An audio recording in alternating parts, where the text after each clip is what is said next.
بسم اللہ الرحمن الرحیم۔ السلام علیکم ورحمۃ اللہ وبرکاتہ۔ میرے عزیز دوستو، کیا آپ نے کبھی تصور کیا ہے کہ ایک ماں اپنے جگر گوشے کو جنگ کے لیے رخصت کر رہی ہو اور آخری بات صرف اتنی کہے، بیٹا سلامت لوٹنا، یا شہادت کا تاج پہن کر آنا؟ آج کی کہانی وہی ہے جو آپ کے دل کو ہلا دے گی اور روح کو رلا دے گی اور آپ کو مجبور کر دے گی۔ آخر تک سنیے، کیونکہ یہ صرف ایک جنگ کی کہانی نہیں، یہ شہادت، قربانی اور ایک عظیم ماں کی صبر کی داستان ہے۔ یہ کہانی 1971 کی جنگ کی ہے، جب پاکستان کے مشرقی حصے میں جنگ کے ماحول نے سب کچھ بدل دیا تھا۔ یہ وہ دور تھا جب بھارت کی فوج نے پاکستان کے خلاف جارحیت شروع کی اور ہمیں دفاع کرنا تھا۔ ایک گاؤں میں ایک ماں تھی جو اپنے بیٹے کو فوج میں بھیجنے کے لیے تیار تھی۔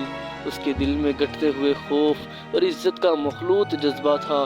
اس کی آنکھوں میں ایک امید تھی اور دل میں ایک دعا، بیٹا جا اور جو تم سے ممکن ہو وطن کے لیے کرو۔ بیٹا خوش تھا کہ وہ اپنے وطن کی حفاظت کر رہا ہے، لیکن ماں کو ایک خوف تھا۔ اس خوف میں اس کی دعا کی گونج تھی، یا اللہ میرے بیٹے کی حفاظت فرما۔ جنگ کا آغاز ہو چکا تھا اور بیٹا اپنے ساتھیوں کے ساتھ جنگی میدان میں تھا۔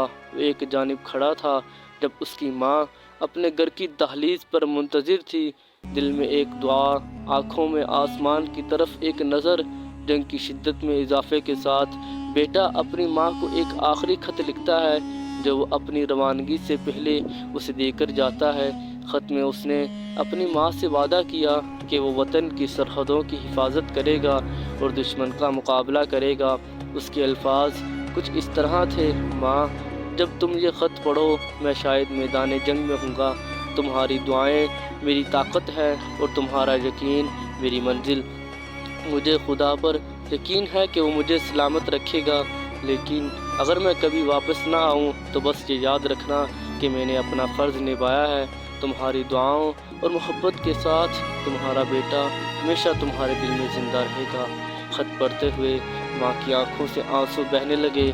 اس نے صرف اتنا کہا، اللہ تمہارا حافظ، بیٹا جہاں بھی رہو میری دعائیں تمہارے ساتھ ہیں۔ جنگ کی شدت میں اضافہ ہونے لگا اور وہ بیٹا جو ماں کے لیے زندگی کی سب سے بڑی دعا تھا، اب میدان جنگ میں تھا۔ وہ اس وقت بھی اپنے ساتھیوں کے ساتھ کھڑا تھا جب دشمن کی فوجیں قریب پہنچ چکی تھیں۔ ان گھنٹوں میں اس نے اپنی جان کی پرواہ کیے بغیر اپنے فرض کو سمجھا اور دشمن کی ہر جارحیت کا مقابلہ کیا۔ ایک دن جب جنگ کے دوران اس کے ساتھی ہمت ہار رہے تھے، اس بیٹے نے اپنے دل کی آواز پر لبیک کہا اور دشمن کی فائرنگ کی لائن میں کھڑا ہو گیا۔ اللہ اکبر کی آوازیں بلند ہوئیں اور اس نے دشمن کی طرف دوڑنا شروع کیا۔ گولیاں چل رہی تھیں، دھوئیں کے بادل چھائے ہوئے تھے، مگر وہ ایک لمحے کے لیے بھی نہیں رکا اور پھر ایک گولی اسے سینے میں جا لگی۔ وہ گرا، مگر اس کی آنکھوں میں ایک چمک تھی اور اس کے لبوں پر وہ آخری الفاظ آئے، ماں میں وعدہ نبھا رہا ہوں۔ میرے محترم ناظرین، اگر آج بھی آپ کے دل میں اپنی ماں کے لیے محبت ہے، اپنے وطن کے لیے غیرت ہے، تو اس شہید کی کہانی کو نہ صرف دل سے سنیے بلکہ دوسروں تک بھی پہنچائیے۔ یہ کہانی ہمیں بتاتی ہے کہ قربانی، اظہار اور وطن کے لیے جان دینے والا جذبہ کبھی بھی مٹی میں نہیں ملتا۔ یا اللہ ہمیں ان ماؤں کا صبر عطا فرما جو بیٹوں کو وطن پر قربان کر دیتی ہیں۔ یا اللہ ہمارے شہداء کے درجہ بلند فرما اور ہمیں بھی ان کے نقش قدم پر چلنے کی توفیق عطا فرما، آمین یا رب العالمین۔ ناظرین، اگر یہ کہانی آپ کے دل کو چھو گئی ہو تو ہمارے channel Urdu message network کو ضرور سبسکرائب کریں، کیونکہ ہم آپ کے دل کی آواز آپ تک پہنچاتے رہیں گے۔ اللہ حافظ۔ پاکستان زندہ باد، پاک فوج پائندہ باد۔